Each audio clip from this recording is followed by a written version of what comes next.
اس کے احکام۔ آج کیونکہ خدا نے اشارہ کیا بالکل اس ترتیب سے چلا جائے تو کل میں ایک بنا جیسے انسان مرنے والا ہوتا ہے ہمیں انتظار کرتا ہے،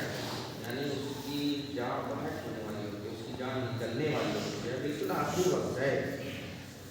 تو اس دوران اس کے اطراف میں جو بھی انسان ہے مسلمان ہے تو اس کو اوپر واجب ہے کہ اس کو اس طریقے سے لٹائے،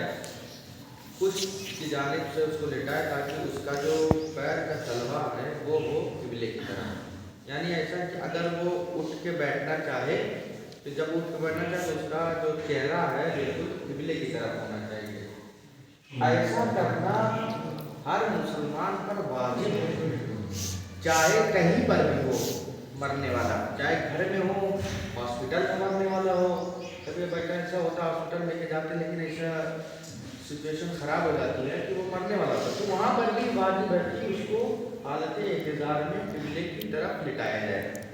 ایک بات۔ دوسری بات یہ ہے کہ جیسے میت کے سارے احکام ادا کرنے کے لیے اس کے ولی کی ضرورت ہوتی ہے، اس کے ولی سے پوچھنا پڑتا ہے کہ آیا اب آپ آمادہ ہے، غسل دے دیا جائے، کفن پہنا دیا جائے، مدفون کر دیا جائے، نماز جنازہ پڑھا دیا جائے، لیکن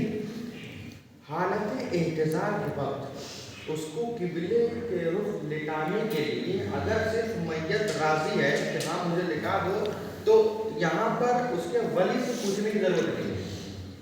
کہ ہاں پہلے ولی سے پوچھ لیا جائے کہ ہاں یہ پہلا راضی ہے کہ نہیں ہے، ایسا یہاں پہ کچھ نہیں ہے، بالکل جیسے کہ وہ مرنے والا ہے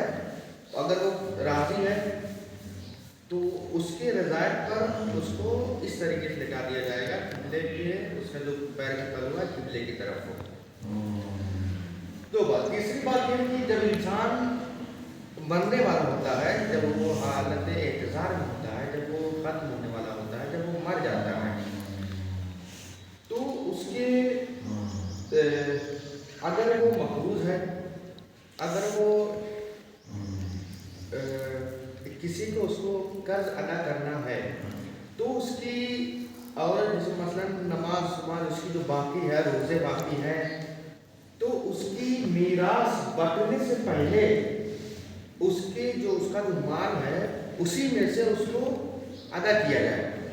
مقروض ہے تو اس کے مال اپنے بچوں میں بٹنے سے پہلے، اسی مال سے پہلے اس کے مقروض کو جس سے اس نے قرض لیا ہے اس کو ادا کرے، یا اس کی اگر نماز باقی ہے تو اس کی نماز پڑھوائی جائے،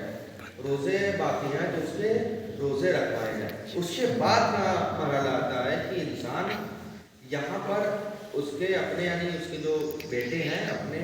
باپ کے وراثت کو تقسیم کریں، لیکن اس سے پہلے خود میت، یعنی یہاں تک اب ایک اور بات، میت میں جو کفن آتا ہے، جو دفن کرنے کی زمین ہے خود اس کے پیسے سے، اگر اس کے پاس ہے